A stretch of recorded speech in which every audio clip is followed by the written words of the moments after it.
Buenas tardes, hermanos, sean bienvenidos a otra sesión. Hemos estudiado con nuestro hermano Rafa angelología y también con nuestro hermano Aurelio la doctrina de la Trinidad. Ahora vamos a hablar sobre Primera de Pedro y quiero que me acompañen a sus Biblias a Primera de Pedro, capítulo 4,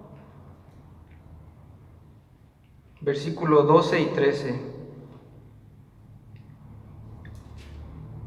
Dice así, hermanos: Amados, no os sorprendáis del fuego de prueba que os ha sobrevenido, como si alguna cosa extraña os aconteciese, sino gozaos por cuanto sois participantes de los padecimientos de Cristo, para que también en la revelación de su gloria os gocéis con gran alegría. En base a este texto, hermanos, Pedro lo que quiere hacer en esta carta, hermanos, es darles ánimo a los hermanos que estaban sufriendo en Roma. Y quisiera darles unos datos importantes acerca de esta carta. En primer lugar, cuándo fue escrita. Y les voy a dar un aproximado, hermanos, porque investigué en varias fuentes, pero discrepaba mucho la fecha. Es por eso que entonces fue escrita en la década de los 60 a los 70. También en esa década fue cuando el emperador romano Nerón estaba gobernando. En segundo lugar, ¿dónde fue escrita? Sabemos que fue escrita en Roma porque el mismo Pedro lo detalla en la despedida de su primera carta. Dice así, hermanos,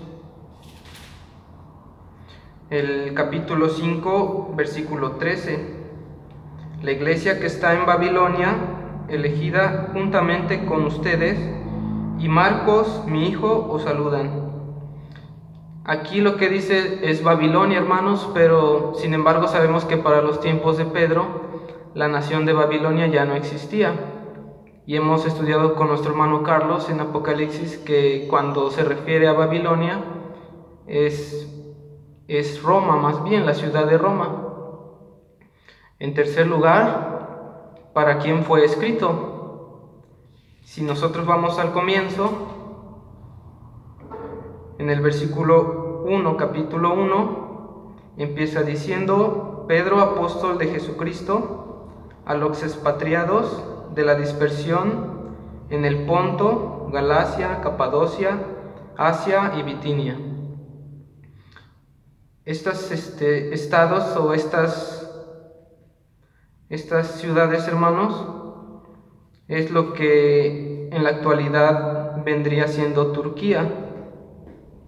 Cuando Pedro usa el término expatriados, quiere decir que ellos pertenecían a una patria. Probablemente se refería a los judíos. Y si recordamos lo que dice Gálatas 2:9, que Pedro ejercía el servicio hacia los judíos y Pablo hacia los gentiles, pues podríamos decir que fue escrito para judíos que estaban dispersos en esas zonas.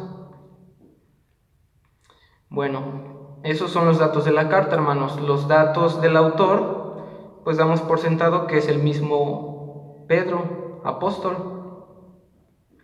Si leemos los evangelios, sabemos que él se dedicaba a la pesca. Él era pescador en el lago que está en Galilea, lo que es el estado de Galilea, en la ciudad de Betsaida, perdón. También otro de los datos importantes es el ministerio que tenía Pedro en la iglesia de Roma. Podemos ver por Hechos y por Gálatas también 2:9 que él era columna de la iglesia de Jerusalén, junto con Juan y Jacobo. Y en la misma carta, en el capítulo 5, dice: ruego a los ancianos que están entre vosotros, yo anciano también con ellos y testigo de los padecimientos de Cristo, que soy también participante de la gloria que será revelada. Ahora, en cuanto a Pedro escribe esta carta, años después, no tardando, también él cuenta la tradición que él muere. Él murió en la ciudad de Roma y también murió crucificado como varios apóstoles o cristianos, pero sin embargo él no quiso morir igual que Jesucristo y cuenta la tradición que él muere boca abajo.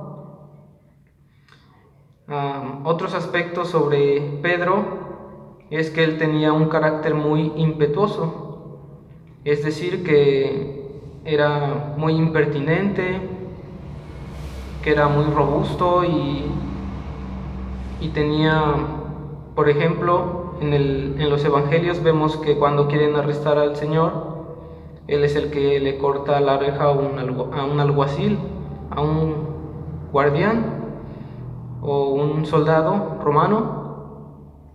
Y vemos también en los evangelios que él era el portavoz de los apóstoles, es decir, para las preguntas y para las respuestas Pedro era el que más sobresalía, sobre todo en el evangelio de Marcos.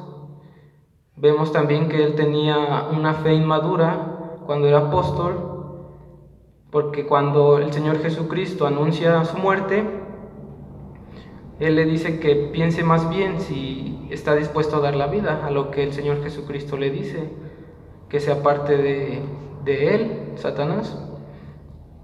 Entonces, ahora sí, teniendo en cuenta estos datos, hermanos, podríamos dividir la carta de Pedro en dos partes.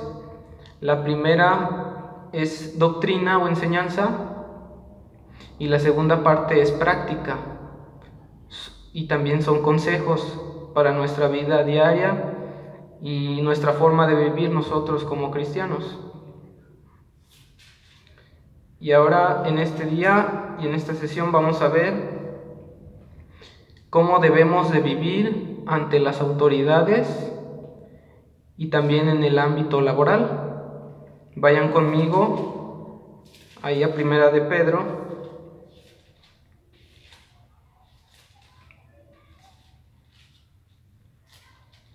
Es capítulo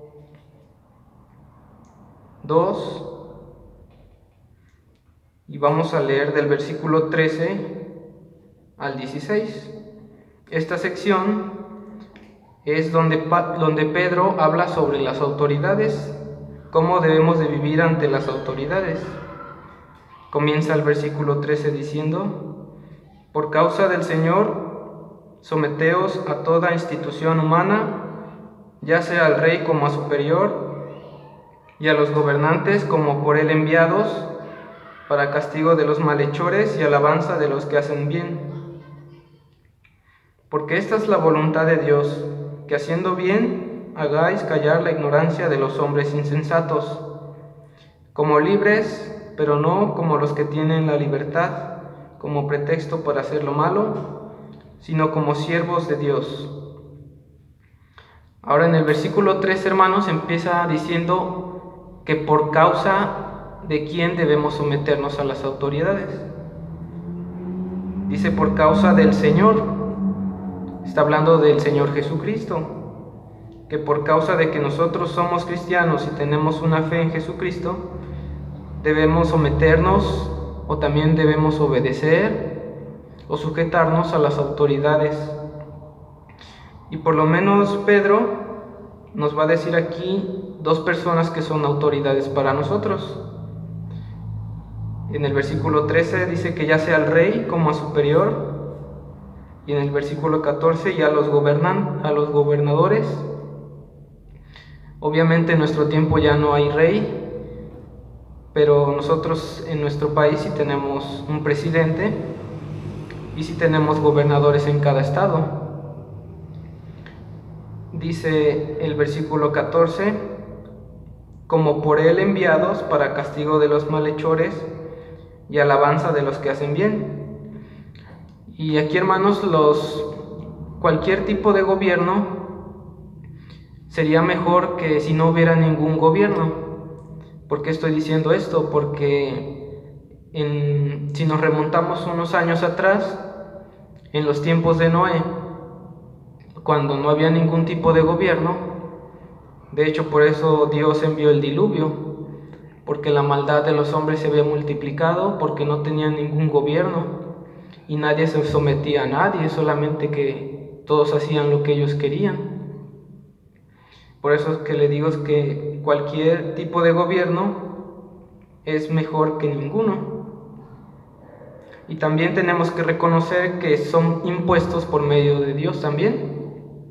Aquí lo dice, como por él enviados para castigo de los malhechores y alabanza de los que hacen el bien. Y el porqué o el propósito está en el versículo 15. Dice, porque esta es la voluntad de Dios, que haciendo bien hagáis callar la ignorancia de los hombres insensatos.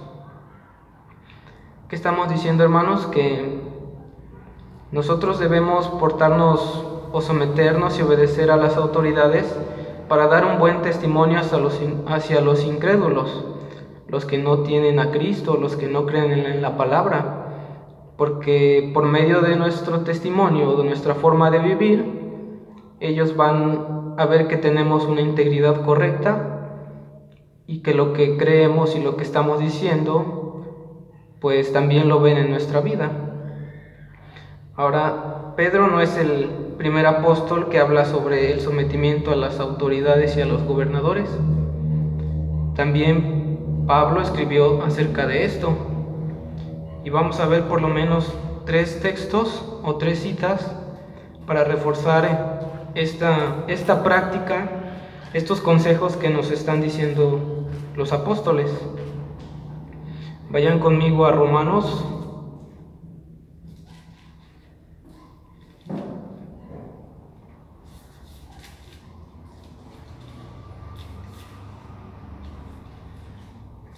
Romanos 13. ¿Y por qué decimos que el apóstol Pablo ya había escrito antes? Porque en la segunda de Pedro, él mismo dice que Pablo, con la sabiduría que había adquirido, ya había escrito sobre estas cosas. Y Pablo en el capítulo 13 de Romanos nos empieza diciendo, de nuevo, sométanse a toda persona a las autoridades superiores, porque no hay autoridad sino de parte de Dios, y las que hay por Dios han sido establecidas. De modo que quien se opone a la autoridad, a lo establecido por Dios resiste, y los que resisten acarrean condenación para sí mismos. De alguna forma, hermanos, si nosotros no nos sometemos ante las autoridades, indirectamente estamos desobedeciendo a Dios, porque aquí dice que Dios estableció estas autoridades y estos gobernadores. Versículo 3, porque los magistrados no están para infundir temor al que hace el bien, sino al malo. ¿Quieres, pues, no temer la autoridad? Haz lo bueno y tendrás alabanza de ello. Porque es servidor de Dios para tu bien. Pero si haces lo malo, teme, porque no en vano lleva la espada, pues es servidor de Dios, vengador para castigar al que hace lo malo. Versículo 5, por lo cual es necesario estarles sujetos, no solamente por la razón del castigo, sino también por causa de la conciencia. Pues por esto pagáis también los tributos, porque son servidores de Dios, que atienden continuamente a esto mismo. Versículo 7, pagad a todos lo que debéis, al que tributo, tributo, al que impuesto, impuesto, al que respeto, respeto, y al que honra, honra. Ahora, hermanos, nosotros tenemos que someternos obedeciendo y también pagando nuestros impuestos. Ustedes, como conocen, pagamos el predial de la casa, las tenencias de los coches, las licencias. Cuando tenemos un negocio tenemos que darnos de alta en Hacienda. Todo eso, hermanos, forma parte de nuestra obediencia o nuestra forma de vivir ante las autoridades. Ahora, si vamos a Tito, lo que vamos a leer es muy parecido a lo que está escrito en Romanos 13.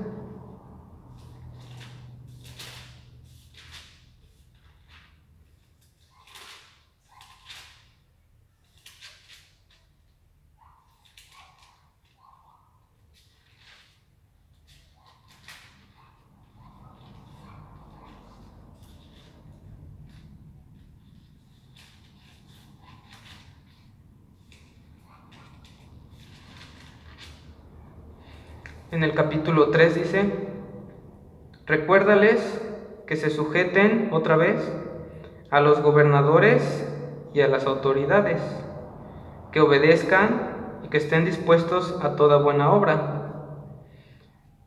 También en Colosenses, estamos atrás,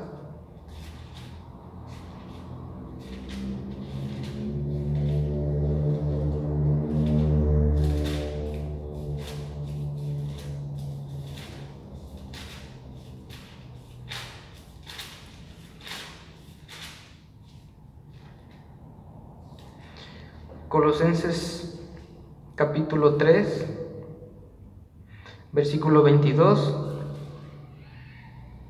perdón, es otro,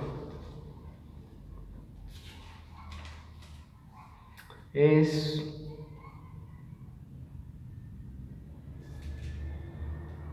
Mateo, estoy equivocado. En Mateo lo que tenemos, hermanos, es la enseñanza de Jesucristo, y es la que más pesa a pesar de los apóstoles, porque recordamos lo que dice la Escritura, que el fundamento o la enseñanza de los apóstoles viene directamente de Cristo. Es decir, que los apóstoles no nos van a decir otras cosas que Cristo no nos mencionó. Recuerden a la mujer samaritana que dijo que cuando venga el Cristo, Él nos declararía todas las cosas. Y en cuanto al tributo, no es la omisión. Jesucristo también nos va a hablar acerca de los impuestos. En el Evangelio de Mateo,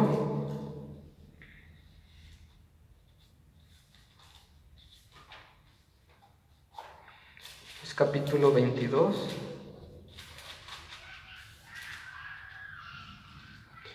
versículo 15 en adelante.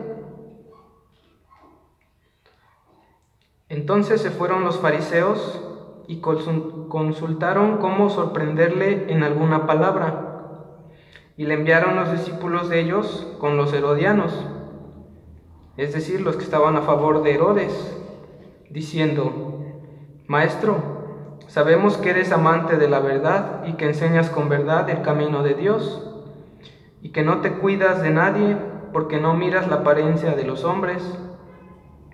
Dinos pues, ¿qué te parece? ¿Es lícito dar tributo a César o no?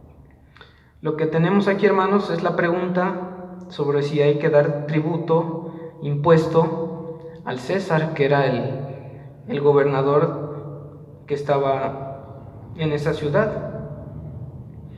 Lo que buscan los fariseos y los herodianos es alguna respuesta de Jesucristo para poder llevarlo a la cárcel, para matarle, que al fin lo logran, pero en esta parte todavía no. Versículo 18, Jesús les dice: conociendo la malicia de ellos, les dijo: ¿por qué me tentáis, hipócritas? Mostradme la moneda del tributo. Y ellos le presentaron un denario. Entonces les dijo: ¿de quién es esta imagen y la inscripción? Le dijeron: de César. Y les dijo: dad pues a César lo que es de César, y a Dios lo que es de Dios. Oyendo esto se maravillaron, y dejándole se fueron. Es decir, que Cristo no estaba en contra, Señor, de los impuestos, más bien Él estaba a favor, porque así convenía, y así conviene, hermanos, que nosotros estemos sometidos y obedezcamos a cualquier autoridad, ya sea al presidente, a los gobernadores, como superiores e impuestos por Dios. También para concluir, quisiera ir todavía a Pedro, y él nos enseña otra cosa aparte de las autoridades. Nos enseña también cómo vivir en el ámbito laboral, es decir, para todos aquellos que son empleados de una empresa o tienen patrones. En el capítulo 2, versículo 18, empieza diciendo: criados, estad sujetos con todo respeto a vuestros amos, no solamente a los buenos y afables, sino también a los difíciles de soportar, porque esto merece aprobación. Si alguno a causa de la conciencia delante de Dios sufre molestias padeciendo injustamente, pues qué gloria es si pecando sois abofeteados y lo soportáis. Mas si haciendo lo bueno sufrís y lo soportáis, esto ciertamente es aprobado delante de Dios. Lo que está diciendo aquí, hermanos, que tenemos que someternos a las personas para las que trabajamos, de las que recibimos un sueldo, y nos dan prestaciones también, como el seguro. También nos dan pues préstamos de casas, Infonavit. Y lo que dice aquí Pedro es que si nosotros a veces pecando sufrimos las consecuencias de esos pecados, pues es más gloria cuando sufrimos injustamente, y dice que merece aprobación delante de Dios. Y somos reconocidos como verdaderamente cristianos cuando sufrimos por hacer el bien. Y nos va a poner un ejemplo de cómo también nuestro Señor Jesucristo padeció.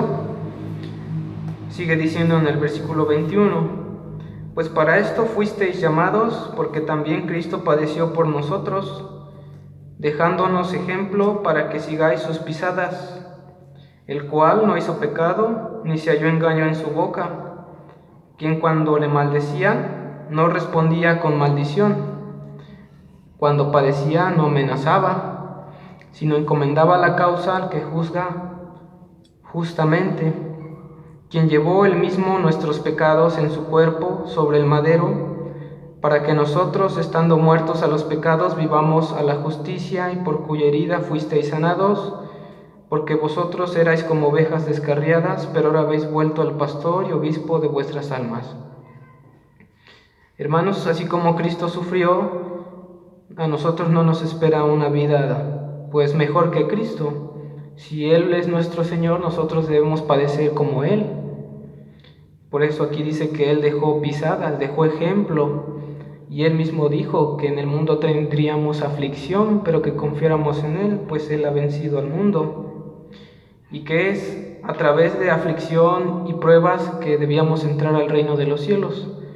Porque también todo aquel que quiera seguirme, que tome su capa, que tome su cruz y me siga.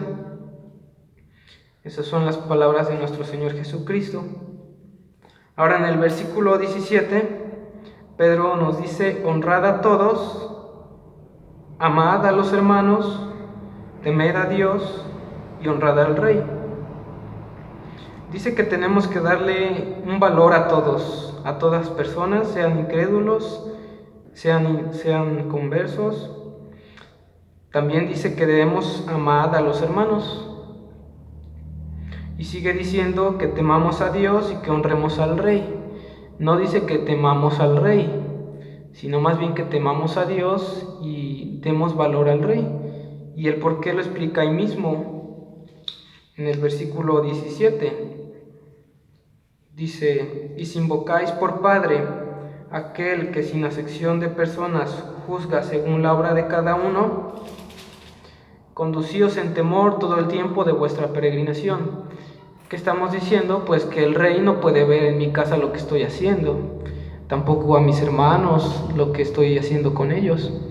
Sin embargo, Dios juzga todas las cosas y Él es omnisciente, es decir, Él puede saber todas las cosas y Él puede ver todo lo que estamos haciendo. Por eso es que debemos de temer a Dios, pero también hay que darle un valor al rey. Pues, sin más que decir, hermanos, les envío un saludo y un abrazo a todos ustedes. Y en la próxima sesión vamos a hablar sobre cómo debemos de vivir en el matrimonio, cómo debemos vivir los esposos, las esposas. Y hay que recordar que todo esto es práctica diaria, hermanos, que Pedro nos escribió desde hace mucho tiempo y debemos obedecer la voz de la Biblia. Gracias, hermanos. Hasta luego.